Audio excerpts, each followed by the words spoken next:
അപ്പോൾ ഇന്ന് December 14 Sunday. പള്ളിയിൽ പോയാലോ നമുക്ക്? Saint Ephrem Syriac Orthodox Jacobite church form ചെയ്തിട്ട് ഇന്നേക്ക് 1 വർഷമാകുകയാണ്. അതിൻ്റെ ഒരു ആനിവേഴ്സറി കൂടെ ഉണ്ട് കേട്ടോ ഇന്ന് പള്ളിയിൽ. നാട്ടിൽ നിന്ന് പോരുമ്പോഴുള്ള നമ്മുടെ ഏറ്റവും വലിയ ടെൻഷനാണ് നമുക്കൊരു മലയാളം കുർബാന കാണാൻ പറ്റുമോ, അങ്ങനെയുള്ള കാര്യങ്ങളെല്ലാം. എന്തായാലും ബൈ ഗോഡ്സ് ഗ്രേസ് ഞങ്ങൾക്കിവിടെ മന്ത്ലി വൺസ് കുർബാന അനുഭവിക്കാനുള്ള ഒരു സാഹചര്യം ദൈവം ഒരുക്കി തന്നിട്ടോ. അങ്ങനെ കേക്ക് കട്ടിങ് ഉണ്ടായിരുന്നു, സൺഡേ സ്കൂളിലെ ചെറിയ കുട്ടികളുടെ പരിപാടികൾ ഉണ്ടായിരുന്നു, പിന്നെ ഞങ്ങൾക്ക് അടിപൊളി ഫുഡും ഉണ്ടായിരുന്നു കേട്ടോ.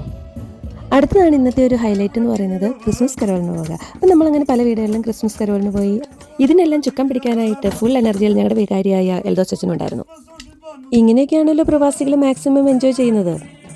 അപ്പോൾ കരോളെല്ലാം കഴിഞ്ഞു. അപ്പോഴത്തേക്ക് ഇന്നത്തെ ദിവസം അവസാനിച്ചു. ഞങ്ങളെല്ലാവരും വീട്ടിലേക്ക് പിരിഞ്ഞു.